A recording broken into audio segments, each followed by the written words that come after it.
3 है कि आज कारण जान लेना है कि रेट ऑफ रिएक्शन जो है डबल क्यों हो जाता है 10 डिग्री सेंटीग्रेड टेम्परेचर बढ़ाने से।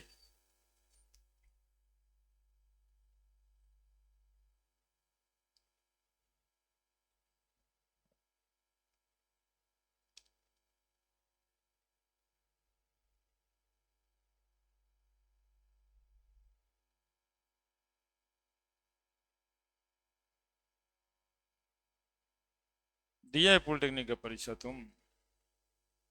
ठीक। तो एडमिशन लिया?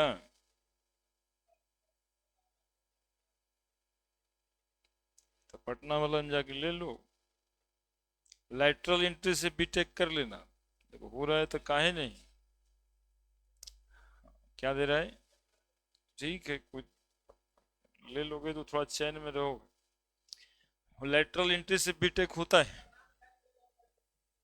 ना, कोई दिक्कत ना। हाँ, नौकरी मिल जाता है, वैल्यू क्यों रहेगा। हाँ, 25-30 हजार का नौकरी मिलता है। इसलिए यदि करना है तो कर लीजिए, और करने के साथ साथ में बीटेक कर लीजिएगा। बीटेक नहीं कोई कर रहा है तो गलती कर रहा है ना यार। कल एक फोन आया था, अभी बीटेक में सबका एडमिशन होकर कॉलेज स्टार्ट हुआ है 3 दिन पहले। अब बताइए, एक बच्ची स्नेहा कुमारी पाल नाम था, उसको 59% आया था, और उसको बिहार कॉलेज इंजीनियरिंग बेगूसराय में पढ़ रही है अभी। बताइए 59% में मतलब है, जानते हैं क्या? उसको नंबर आया होगा 25 चौक 100 या 300 में 50, 300 में 50-55 नंबर आया होगा। और अभी इंजीनियरिंग कॉलेज में पढ़ रही है, मतलब 3 दिन से पढ़ रही है, मिल ही जाता है। अब उससे तो अच्छा है ना, एन कॉलेज में भटकने से तो अच्छा है। हम ये कहना चाहते हैं सबको कि एन कॉलेज बीएन कॉलेज में भटकने से अच्छा है ना, बिहार कॉलेज ऑफ इंजीनियरिंग में चल जाओ, 50-60 को नंबर लाना पड़ रहा है 300 में। फ्री का पढ़ाई 10-20 हजार 30 हजार रुपया लगता है उसमें, क्या। और बीटेक का डिग्री। अब एक बच्ची थी, कितना सुदूर गांव, गोपालगंज। अब उसको 60% नंबर आया, सर क्या करेंगे क्या करेंगे। हम कहे काउंसलिंग में बने रहो, बिहार कॉलेज ऑफ इंजीनियरिंग कहीं ना कहीं मिल जाए। बेगूसराय में कंप्यूटर साइंस इंजीनियर बनेगी। अब बीटेक 4 साल के बाद होगा, तो पहले तो कंप्यूटर साइंस इंजीनियर है, देन आफ्टर किसी को हिम्मत होगा तब ना पूछेगा कहाँ से। नहीं, इंट्रो में आदमी क्या बोलता है कि हम बीटेक हैं सीएस से, थोड़े ना बताने लगता है कि हम फलाने जगह से हैं। और यदि बताना ही है तो क्या दिक्कत है, बिहार कॉलेज ऑफ इंजीनियरिंग से हैं। बिहार कॉलेज ऑफ इंजीनियरिंग में ही तो सब आ रहा है, तो स्टेट बोर्ड से तो है, कम से कम भोपाल से तो अच्छा है, भोपाली बनने से तो अच्छा है। और वहाँ पढ़ाई भी हो रहा है। ये जो भोपाली बनने चला जाता है, 40-70 हजार रुपये सालाना देता भी है, 1 लाख खर्चा भी करता है, असमैकियर भी बन जाता है, 4 साल का 6 साल में निकलता भी है, और कहीं कहता भी नहीं कि हम भोपाल से किए। वो कहीं ना कहीं दूसरे जगह नाम सटा देता है। तो भोपाली बनने से तो अच्छा है। और कितना कम नंबर में सदानंद बैठ के 11-12 पढ़ी अपना, बिहार कॉलेज ऑफ इंजीनियरिंग। तो ये सुन के अच्छा लगता है। अब कोई कोई 80 सीजीपीए ले आता ना, फिर भी कहता हम ना लिए हैं सर इस बार एडमिशन। अब क्या करें सर, जनरल तैयारी करें। इससे बढ़कर गधा नहीं कोई। कहीं ना कहीं ले लेना चाहिए, पढ़ना चाहिए। और उसके बाद भी जनरल तैयारी होता है। जनरल तैयारी करने के लिए कौन मना कर रहा है। बीएससी यहाँ करिएगा, 4 साल से कम में निकलेगा, 5वां साल रिजल्ट आएगा, चाहे वो यूनिवर्सिटी कोई हो। अभी टेक में सेम ईयर में निकल जाता है। और जानते हो आजकल सबसे अच्छा जानते इसमें क्या है, 3 ही साल के बाद कैंपस में नौकरी लग जाता है। और कोचिंग में नौकरी आजकल बहुत लग रहा है बीटेक वाले का। हमारा तो जितना बच्चा देख रहे हैं 3.5 साल में, अभी 4th ईयर का अभी परीक्षा हो रहा था 10 दिन पहले, अब कोई बायजू में पढ़ा रहा है, कोई फिजिक्स वाला में पढ़ा रहा है, मतलब सब पढ़ा रहा है। अभी परीक्षा दे के मतलब सब वहाँ छुट्टी ले लेके 15 दिन आया परीक्षा देने, फोर्थ लास्ट सेमेस्टर, रिजल्ट नहीं निकला है, महीना 60,000। इंजीनियरिंग वाले नौकरी से ठीक ही है ना। हाँ शुरुआती मतलब फर्स्ट ईयर, अभी अभी तो शुरू किया 2 महीना 3 महीना पहले, 60,000 मिल रहा है, अगले साल फिर भाव बढ़ा लेगा अपना, 2 साल में बढ़ा लेगा। हाँ तो पढ़ाने का नौकरी, इंजीनियरिंग वाला नहीं। आजकल तो पढ़ाने का नौकरी का मिनिमम डिग्री हो गया ना, बीटेक। पढ़ाने का मिनिमम डिग्री बीटेक हुआ अभी। रीजन देखिए किस बात का रीजन पढ़ी बोल रहे हैं, भोकल कर दिया सब, चुप रहना पड़ता हम लोगों को कंसंट्रेटेड रहने के लिए। The ratio of rate of reaction लिखे थे ना, 10 डिग्री सेंटीग्रेड टेम्परेचर बढ़ाएंगे, मान लेते हैं कि 10 डिग्री सेंटीग्रेड पे किसी का रेट ऑफ रिएक्शन 2 है, 2 मोल/लीटर/सेकेंड, तो 10 डिग्री सेंटीग्रेड बढ़ा देंगे यदि उस टेम्परेचर पे, तो हो जाएगा 4 मोल/लीटर/सेकेंड। अब ये 10 डिग्री बढ़ाने से दोगुना क्यों बढ़ जा रहा है, इस बात को समझना है। तो रीजन है ये, देखिएगा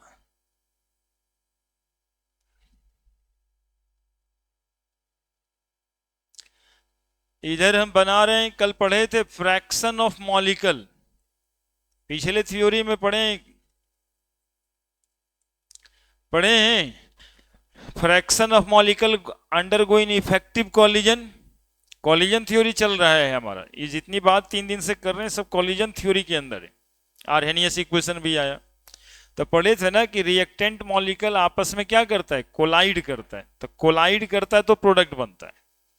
फिर बाद में पढ़े कि कॉलिजन तो होता है लेकिन सब कॉलिजन प्रोडक्ट नहीं बना पाता है, तो वही कॉलिजन प्रोडक्ट बना पाएगा जिस कॉलिजन का एनर्जी थ्रेशोल्ड एनर्जी के बराबर है, ओरिएंटेशन फैक्टर प्रॉपर है, वही कॉलिजन से प्रोडक्ट बनेगा। तो fraction of molecule undergoing in effective collision का फॉर्मूला था E minus EA by RT, that is fraction of molecule, है ना। और इधर है टेम्परेचर, ग्राफिकली ही बताएंगे। तो देखिए ग्राफ क्या कह रहा है, इसको सुनिएगा। ऐसा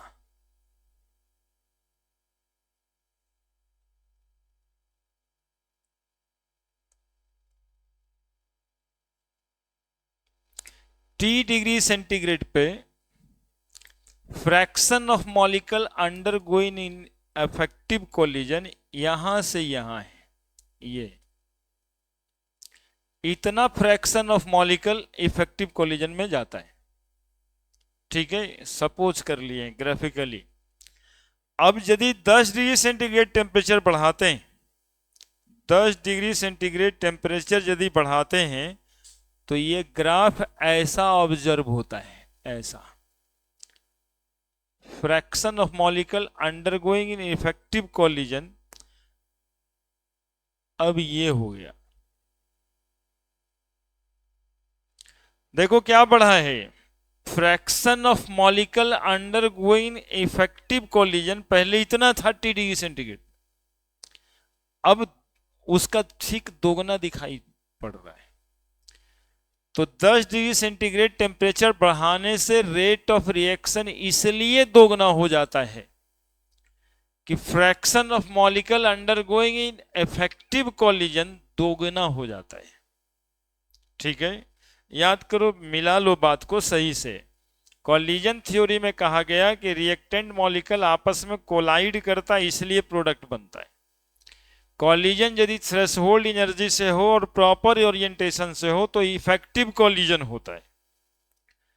जितना कॉलिजन T°C पे हो रहा है ठीक उसका दोगुना कॉलिजन कितना डिग्री पे होता है, इसीलिए टेम्परेचर कॉफिशिएंट 2 आता है, ठीक है। बस इतना सही कारण था, ग्राफ बना लीजिए, रीजन लिख देते हैं।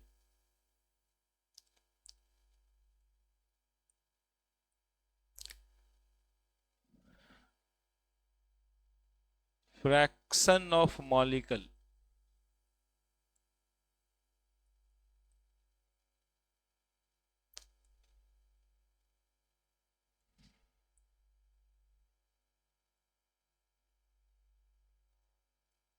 undergoing in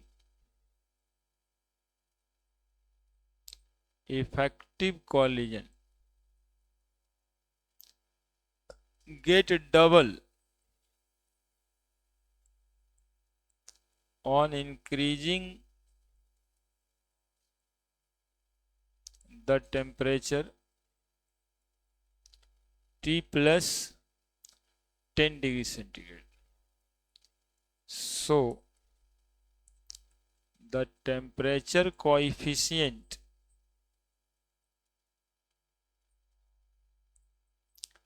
of the reaction is 2.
जा रहे हैं उधर, थोड़ा सा पानी मेरे लिए कहिएगा तो दे देगा।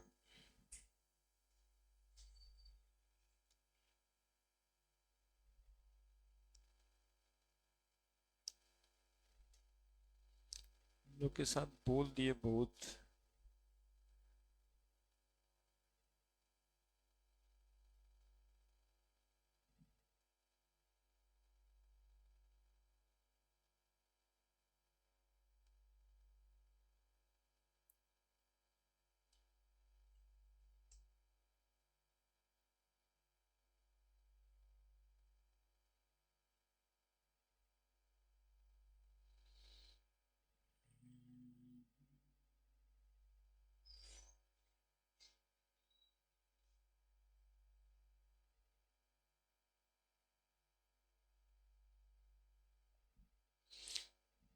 थोड़ा सा भी इसको लाइव मत कीजिएगा जी, इतना इतना देरी 1 घंटा तक कोई कुछ बोला ही नहीं। वीडियो का कोई खराब, मैंने यूट्यूब ब्लैक लिस्ट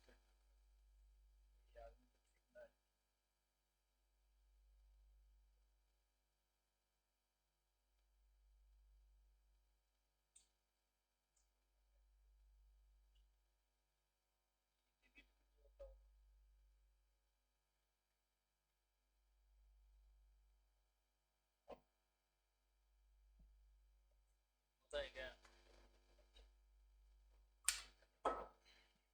हो गया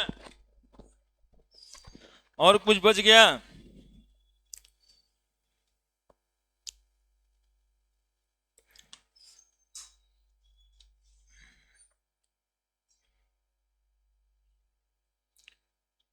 most probable kinetic energy this that, ये सब हो गया, सब हो गया। एक बच रहा है स्यूडो फर्स्ट ऑर्डर रिएक्शन, थोड़ा सा है, बाकी सब पढ़ा दिए, बहुते पढ़ाए, जितना नहीं है वो पढ़ाए।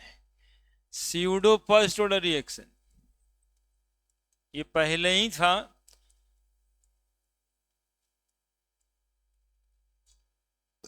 ज्यादा कुछ नहीं। स्यूडो मतलब झूठा होता है, झूठा फर्स्ट ऑर्डर रिएक्शन है ना। झूठा फर्स्ट ऑर्डर रिएक्शन क्या होता है वो समझिएगा।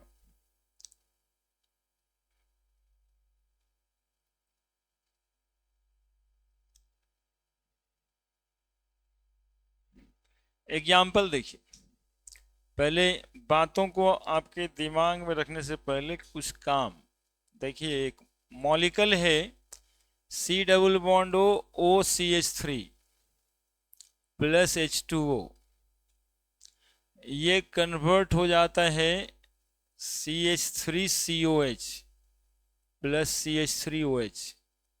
ईस्टर है जी, ये ऑर्गेनिक में जानना ही रहता है। ये वाटर है और ये एसिड और अल्कोहल में कन्वर्ट हो जाता है। इसका हाइड्रोलिसिस करा रहे हैं, ठीक है। टाइम t बराबर 0 सेकेंड पे ये 1 मोल मान लो तुम लोग पर लीटर, और ये भी 1 मोल पर लीटर मान लो, है ना। 1 मोल ने इसको 10 मोल पर लीटर मान लो, ठीक है।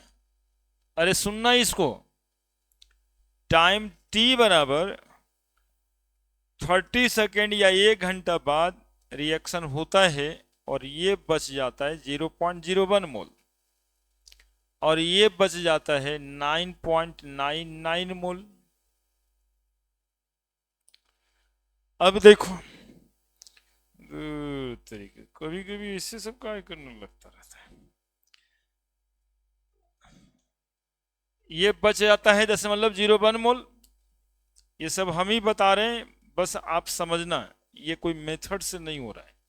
क्यों लिए हैं अभी तक आपको ये भी नहीं पता है, हम अब बताएंगे तो पता होगा। ये ईस्टर मॉलिक्यूल है, ईस्टर मॉलिक्यूल को डिजॉल्व करने के लिए हमको 10 मोल वाटर चाहिए, रिएक्ट करने के लिए नहीं, हाँ उसको घुलाने के लिए चाहिए, ठीक है। इसका ज्यादा अमाउंट क्यों चाहिए, ताकि ये ईस्टर इसमें घुल जाए। लेकिन इसके साथ ये रिएक्शन में भाग 10 मोल नहीं ले रहा है, ठीक है। इसके साथ ये रिएक्शन में भाग ले रहा है जितना ईस्टर उतना ही ये वाटर, लेकिन लेना क्या पड़ रहा है हमको, 10 मोल। अब बचा हुआ कितना रह रहा है, देखो यहां पे 10 मोल 1 मोल खर्चा हुआ नहीं के बराबर, तो पूरा रिएक्शन कंप्लीट हो गया और ये almost appear to be constant, है ना। एक रिएक्टेंट मॉलिक्यूल को बहुत ही ज्यादा अमाउंट में लिया जाता है दूसरे के कंपैरिजन में। दूसरा रिएक्टेंट मॉलिक्यूल का जो खर्च है वो बहुत ही कम होता है उसके कंपैरिजन में, ठीक है।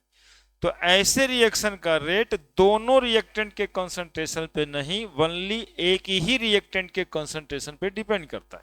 इसके 10 मोल पे डिपेंड किया क्या, इसका रेट ऑफ रिएक्शन 10 मोल पे डिपेंड किया क्या, इसके एक ही मोल पे रेट ऑफ रिएक्शन डिपेंड किया।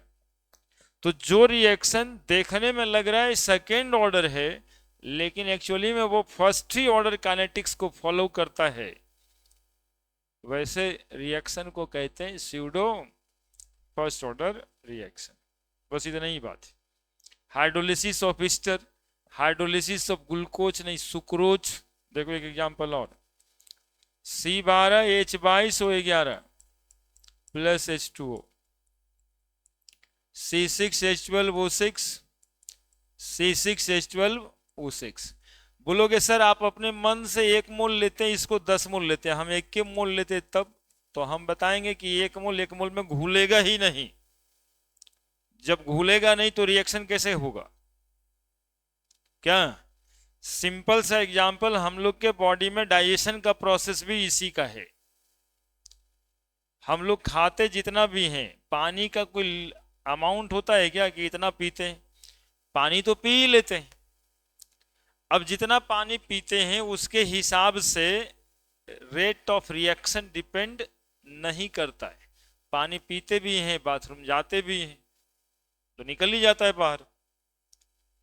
कोई कम पीता, कोई ज्यादा पीता है, कोई बहुत ज्यादा पीता है, नहीं ऐसा ही होता है ना। तो वाटर का अमाउंट तो कोई फिक्स नहीं होता है।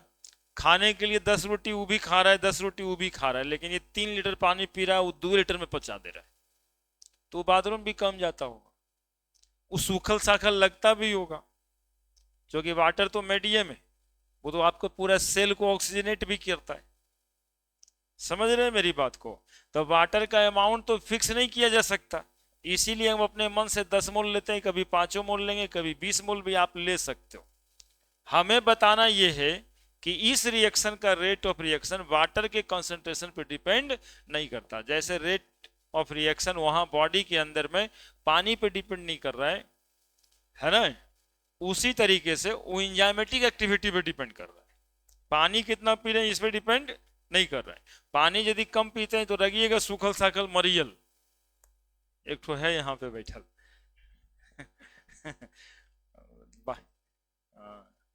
लेकिन अब यदि ज्यादा पीते हैं चलिए तो तन रहिएगा, वो तो सेल ऑक्सीजनेशन में रहेगा। तो इसीलिए 1 मोल यदि लेंगे तब तो घुलेगा ही नहीं, इसलिए इसको 10 मोल 20 मोल 50 मोल कुछ ले सकते हैं आप। लेकिन कहने का मतलब है कि इस रिएक्टेंट पर रेट ऑफ रिएक्शन डिपेंड नहीं करता। तो जो देखने में लगे सेकंड लेकिन हो एक्चुअली में कहेंगे हम लोग स्यूडो फर्स्ट ऑर्डर रिएक्शन, है ना। एग्जाम्पल ये 2 एनसीईआरटी में भी लिखा हुआ है और आपके बोर्ड में भी ये बहुत बार पूछा हुआ होगा, 2-3 बार जरूर, कि which of the following is pseudo first order reaction, है ना। तो यही 2 एग्जाम्पल नहीं है, आप उस ऑप्शंस में देखा करिए कि कौन रिएक्शन में हाइड्रोलिसिस हो रहा है, जहां पे वाटर मीडियम है, not a reactant. Water medium होता है, रिएक्टेंट नहीं, तो सारा रिएक्शन वो स्यूडो फर्स्ट ऑर्डर रिएक्शन। ठीक है, बस इतना सही बात है। और ये किस ऑर्डर रेट काइनेटिक्स को फॉलो करेगा, तो ये फर्स्ट ऑर्डर रेट काइनेटिक्स को ही फॉलो करेगा। आने की जो फॉर्मूला पढ़े थे K बराबर 2.303/T log R0/R, यहां भी वही लगेगा, R केवल ये, ठीक है, रिएक्टेंट केवल ये, इसकी जरूरत नहीं है। एग्जाम्पल लिख दीजिए, फिर बात लिख देंगे, इतना ही बात होता है इसमें, और क्या। स्यूडो फर्स्ट ऑर्डर रिएक्शन, और कुछ रह गया सर? ये सूखल साखल आदमी बताता है, बताइए। साइलेंट नहीं किए हैं फोन, इसलिए देखिए वो घन ऐसे इसे तो हमेशा ही होते रहता है, लेकिन हमको क्यों पता चलता है?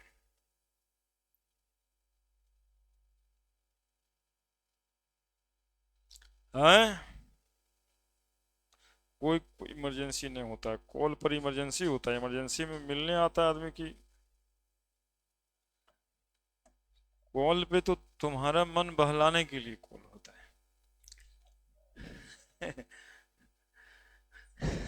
देखो समझ गया क्या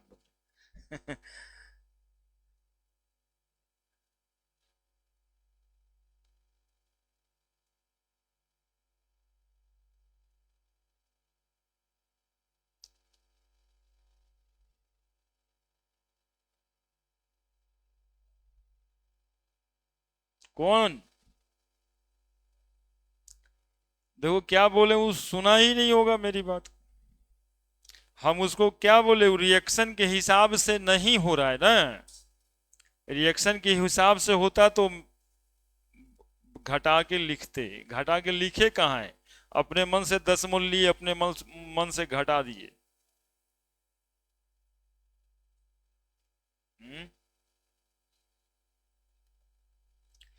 यहीं पे तुम 0.01 मोल ले लो, देखो सब समझ में आ जाएगा, यहाँ 0 कर लो, बात हो गया। अब मैथमेटिकली भी सही हो गया, है ना। यहाँ 0.01 मोल ले लें और ये 0 मोल ले लें, तो ये तो सिर्फ 9.99 मोल ही बचेगा, this appear to be constant. लेकिन ये क्यों 0.01 मोल लेंगे, इसके लिए कोई बातें हमें नहीं सिखानी आपको। हम उसको 1 मोल, 5 मोल, 2 मोल, 4 मोल जो भी ले लें, ये लेना पड़ेगा ज्यादा, है ना, क्योंकि पहले उसको घुलना है। जो खाना खाते हैं ना पानी में घुलता पहले, तब डाइजेशन में जाता है। तो इसके घोलने में अमाउंट लगेगा, पानी की जरूरत पड़ेगी ज्यादा, उतना रिएक्शन में कंज्यूम नहीं होगा। ठीक है, बस यही कहना चाहिए। तो आगे यहां पे लिखते हैं such type of reaction in which one of the reactant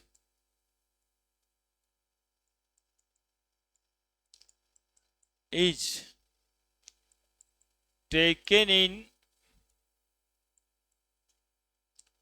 large excess amount,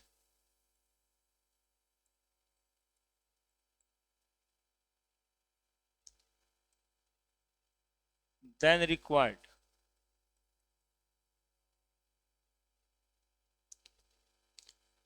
The rate of reaction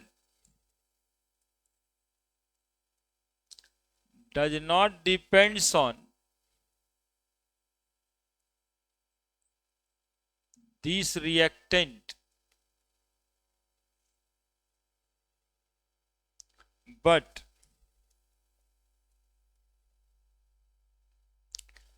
needed as medium of the reaction.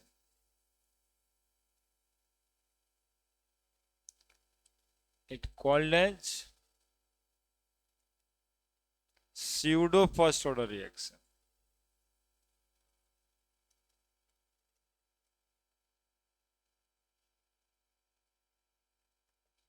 Such type of reaction in which one of the reactant is taken in large excess amount than required. The rate of reaction does not depends on this reactant but needed as medium of reaction. It called as pseudo positive. साफ साफ लिखा हुआ है कि ऐसा reaction जिसमें एक reactant को बहुत ज्यादा अमाउंट में लिया जाता है, जो जिस पर रेट ऑफ रिएक्शन डिपेंड नहीं करता है। तो लिया क्यों जाता है? तो needed as medium of reaction, है ना, रिएक्शन का मीडियम बनता है। ऐसे रिएक्शन को हम स्यूडो फर्स्ट ऑर्डर रिएक्शन कहते हैं। अब स्यूडो क्यों कहते हैं, झूठा क्यों कहते हैं? तो ये लग रहा था ना कि दो रिएक्टेंट था तो फर्स्ट ऑर्डर नहीं सेकेंड ऑर्डर होना चाहिए, है ना। Pseudo first order reaction,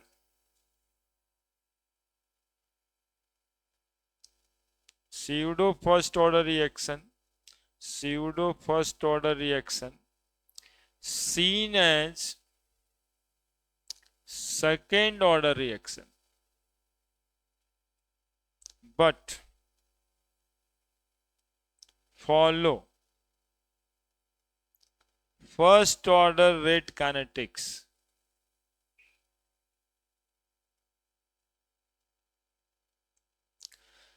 pseudo first order reaction दिखाई पड़ेगा सेकेंड ऑर्डर जैसा, लेकिन ये फर्स्ट ऑर्डर रेट काइनेटिक्स को फॉलो करेगा।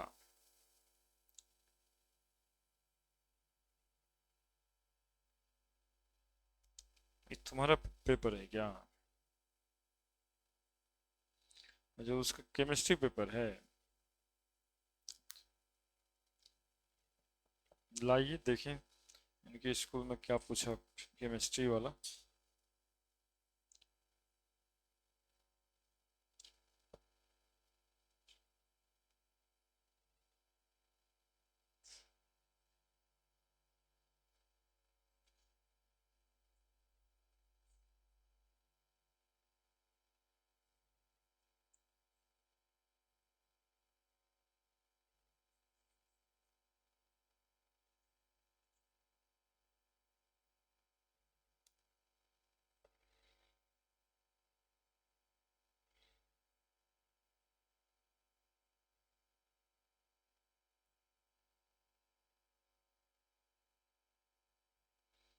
ऑप्शन देने का नया तरीका ढूंढना है।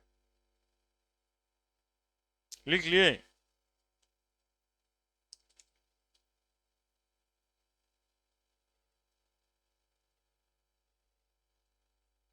हम्म,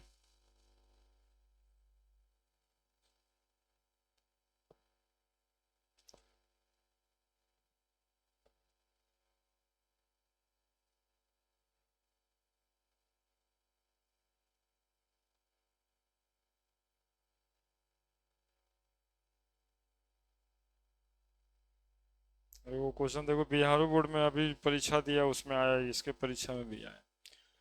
पारा डाइक्लोरोबेंजीन का मेल्टिंग पॉइंट ज्यादा है ऑर्थो और मेटा से, वो दोनों में समय वही आता है, तो फोटो बना के दिखाए थे। अब देखो थोड़ा सा इसको देख लें हम। CH3CO CH3 प्लस वाटर बराबर जो भी प्रोडक्ट बनता है CH3COH प्लस CH3OH, तो अकॉर्डिंग टू रेट लॉ इसका रेट बराबर K into CH3CO CH3 into H2O दिखाई ये पड़ता है, ठीक है।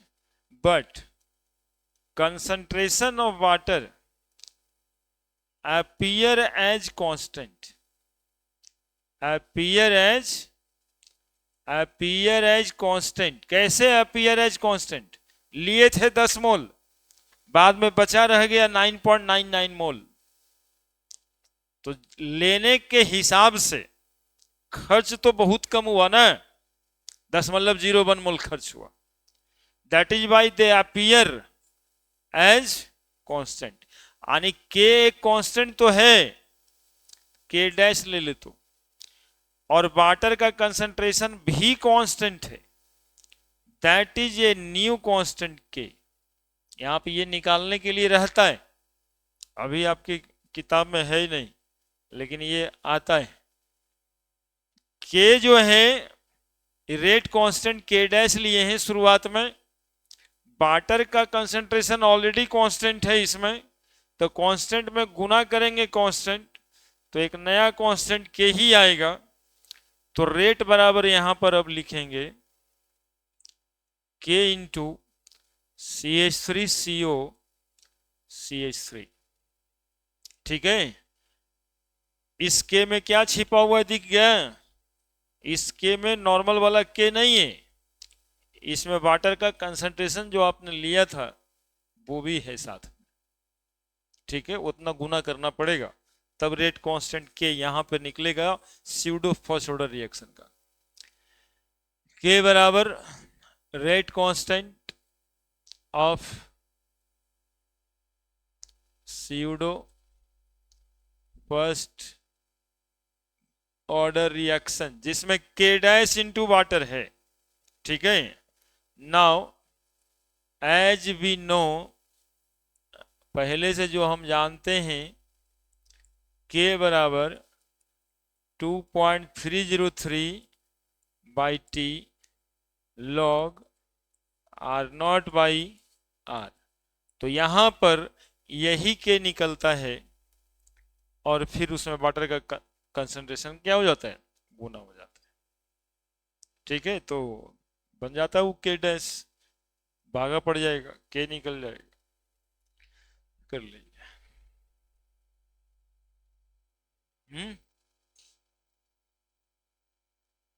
एज भी नहीं जानते नहीं हो, इसको तो प्रूव ही किए थे।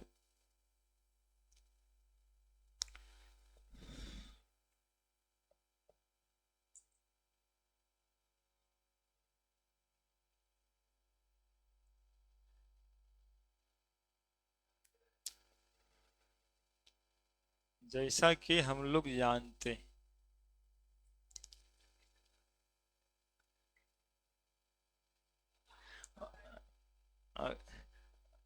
अब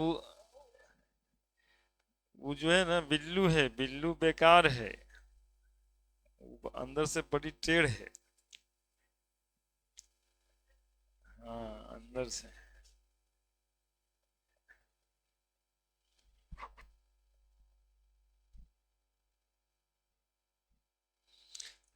ठीक है, अपने फायदे के लिए टेढ़ है तो ठीक ही है, पूछ लिया बुड़बक बन के तो अच्छा न है, ऐसे बेचारा जानता भी नहीं या पूछा भी नहीं। एज वी नो का मतलब होता है ना बाबू कि कुछ जो पहले से पढ़े थे ना उसी को वो फॉलो कर जाता है ना, ये तो कॉमन लैंग्वेज होता है, एज यू नो, जैसा कि आप सब जानते हैं, हम तो वी लगाए हैं थोड़ा आपकी इज्जत करते हुए। नहीं तो आई जी यू नू लिख देते। ऐसे तो हमने मिला दी। करीब करीब हो ही गया, एक आध को सवाल दे देंगे अंतिम में, और क्या। किसी को और कहीं पर कुछ है मन में कि ये बताना था वो बताना था, चूंकि बीच में 2 क्लास का गैप भी हुआ है, कुछ छूटा नहीं होगा। हाफ लाइफ पीरियड में T50, T99, T90 सब बता दिए थे ना। हाँ, इस किताब में वो सामने सामने नहीं दिखेगा, वो सब हम लोग को बताना रहता है। और साथ में ये भी देखे होंगे कि ग्राफिकल मेजरमेंट हम लोग किए होंगे, एलएन का ग्राफ खींचे होंगे, एलएन R0/R, इस सब का ग्राफ बना दिए थे, कहीं कोई दिक्कत नहीं हुआ होगा। कोई बताइएगा half life period zero order reaction का किस बात पे डिपेंड करता है? थोड़ा थोड़ा सा बात। Half life period T50 directly proportional to concentration n-1 where n बराबर ऑर्डर ऑफ रिएक्शन, लिख दीजिएगा। C बराबर कंसंट्रेशन। हाँ, ये जनरल एक्सप्रेशन है, बाकी सब बात पढ़ा दिए है ना। C कंसंट्रेशन ऑफ रिएक्टेंट है, N ऑर्डर ऑफ रिएक्शन है। जैसे for zero order reaction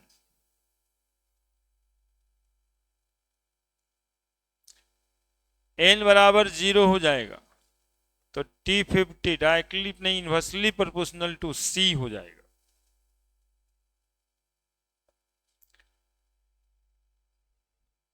N बराबर 1 हो जाएगा, तो T50 इंडिपेंडेंट फ्रॉम C हो जाएगा।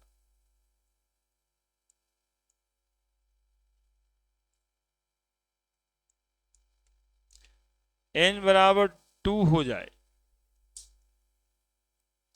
तो T50 2 - 1 1/C inversely proportional to C हो जाएगा। 0 - 1 था, 0 - 1 that is T50 directly proportional to C। देखो यहां पे सुन लो, हाफ लाइफ पीरियड रिएक्शन का कंसंट्रेशन लिखें, ये पावर n-1 लिखें। n जहां पे ऑर्डर ऑफ रिएक्शन है और C कंसंट्रेशन ऑफ रिएक्टेंट, ठीक है।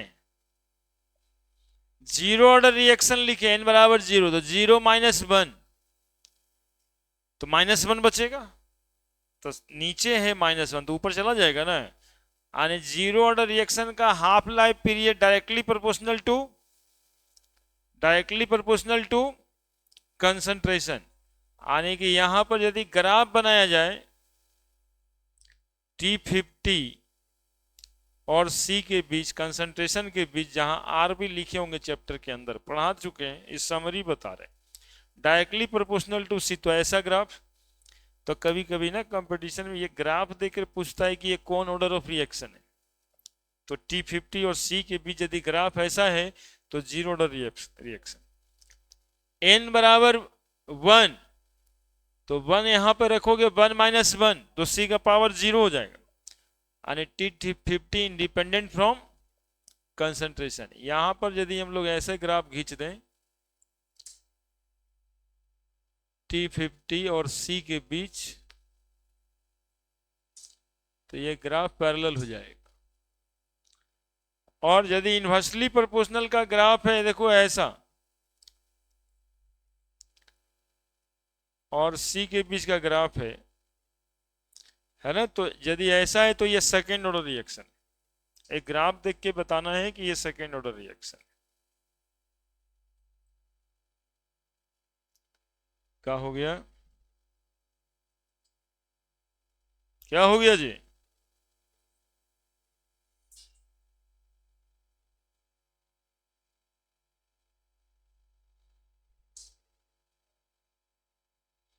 क्या हुआ जी? अरे कुछ कटे है, ये ऐसे बना दिए तो कटेगा क्या ऊपर में?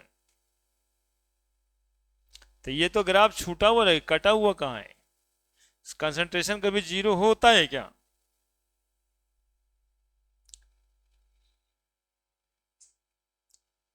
कंसंट्रेशन जीरो होता है क्या? जब रिएक्शन शुरू किए तो रिएक्टेंट का कुछ ना कुछ कंसंट्रेशन तो होगा ही। सटा भी देंगे तो ग्राफ का नेचर गलत नहीं होगा, लेकिन वो प्रैक्टिकली जो है अपना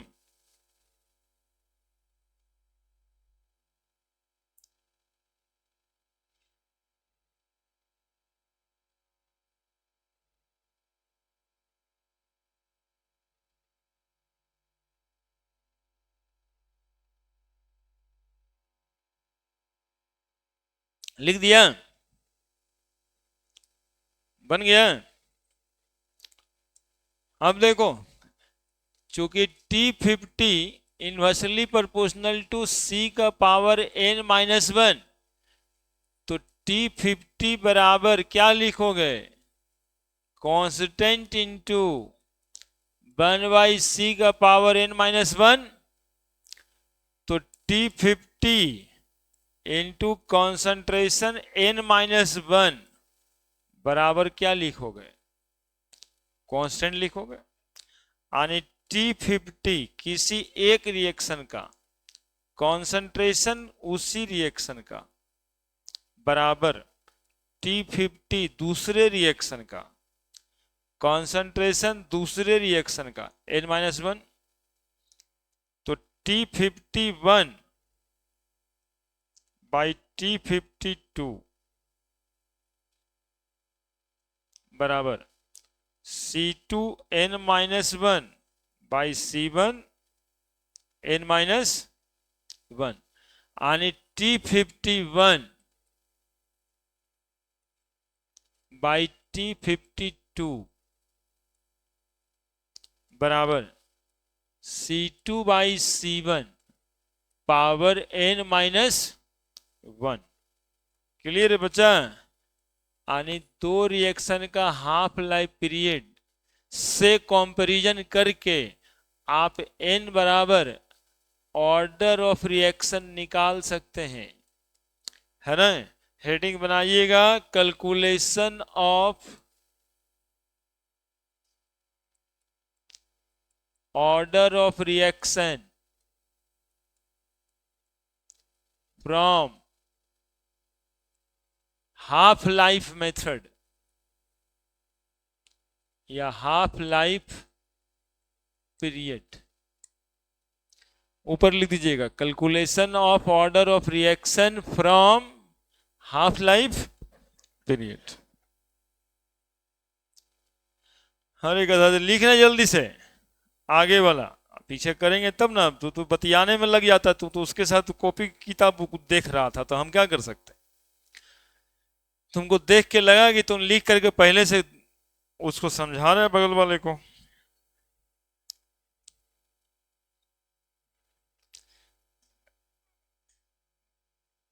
जहां रहता होगा ना वहां तेज बनते रहता होगा,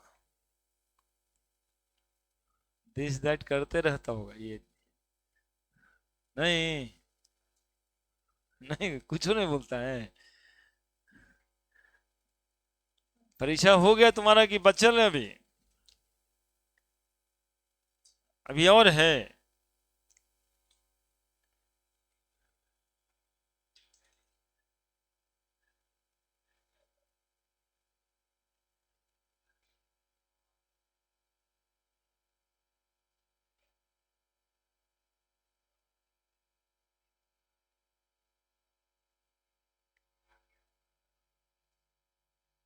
है ना तेज? देखा तेज है ना, निकल गया। अब देखो इसमें क्या करते हैं, take log on both side, दोनों तरफ लॉग लगाते हैं। ये सब लिख करके रखो, ये सब काम देगा। लॉग T51 बाई T52 बराबर log C2 by C1 power n-1। दोनों तरफ लॉग लगाने से यही होगा ना। अब अगला बार क्या, अब होगा log T51 minus log T52 बराबर n-1 नीचे आ जाएगा, लॉग C2 बाई C1। हर एक के बार सब कैसे लिखते हैं,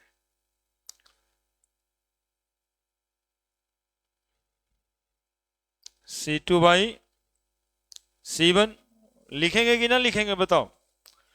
लॉग T51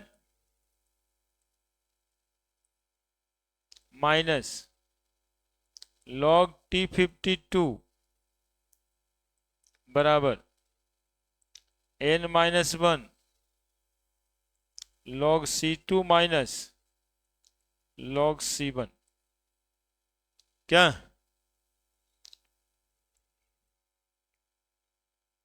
देखना ये लिख देना।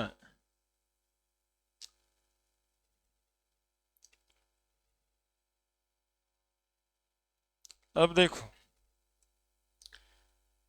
n-1 बराबर n-1 बराबर n-1 बराबर log T51 minus log T52 by log C2 minus log C1। तो बताओ n बराबर निकल के आ जा रहा है, ये नहीं ना था ऑर्डर ऑफ रिएक्शन, क्या n ही था ना ऑर्डर ऑफ रिएक्शन। तो n बराबर क्या निकल के आ जा रहा है, log T51 minus log T52 by log C2 minus log C1, और माइनस में उधर है, इधर में +1। कभी एडवांस में बैठेगा तो जरूरत पड़ेगा। n बराबर order of reaction, order of reaction खाली फॉर्मूला तो आया हुआ रहता है जी कि किससे निकलेगा ऑर्डर ऑफ रिएक्शन। हाँ, याद वही डेरिवेशन आना चाहिए, हाथ थोड़े करके जाएगा फॉर्मूला सब। याद रहना इसमें एक लाइन है, T50 inversely proportional to 1/c का पावर n-1 है ना।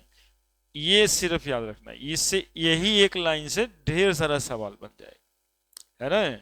याद यदि रखना है बच्चों को तो सिर्फ ये रखना होता है याद, ये एक फॉर्मूला है, बस यही एक फॉर्मूला है, बाकी तो डेरिवेशन है, ऑप्शन के हिसाब से अपना अपने आप को बदल लेता है। लेकिन ये याद रखोगे तो पीछे 3 को 4 को ग्राफ बनाए वो भी बन जाएगा। ये इस पर भी न्यूमेरिकल क्वेश्चन आईआईटीज में आए हुए हैं, T51 बाई T52 बराबर C2 बाई C1 n-1। तो इस पे भी सवाल बनेगा, और फिर वो ऑर्डर ऑफ रिएक्शन सीधा निकालना है ना। तो हो गया चैप्टर। अब कोऑर्डिनेशन केमिस्ट्री और अगले दिन पढ़ेंगे हम लोग कोऑर्डिनेशन। कौन सी 2 तारीख? आइएगा, झाड़ू दे दीजिएगा यहाँ। वो दिन सफाई अभियान है, नहीं सब बच्चा को एक एक झाड़ू लगाना है।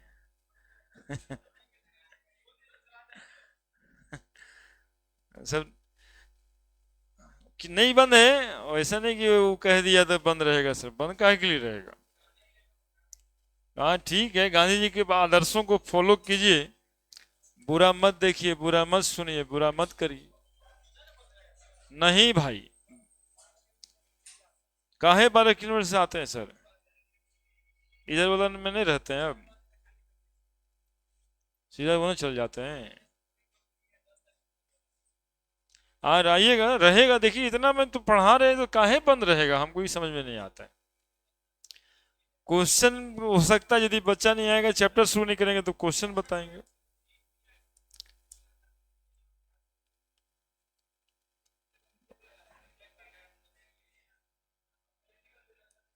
कॉलेजवा में एडमिशन होने के लिए रैंक लाना पड़ता है, एसी हो जाता है। तो हाँ तो ठीक है ना यार, क्या दिक्कत है, तो सबसे बढ़िया कॉलेज में तो है यहीं पे, बनाई थी सब सवाल।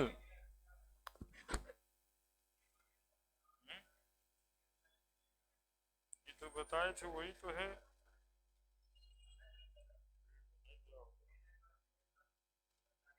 इस बार नंबर ला देगी ना,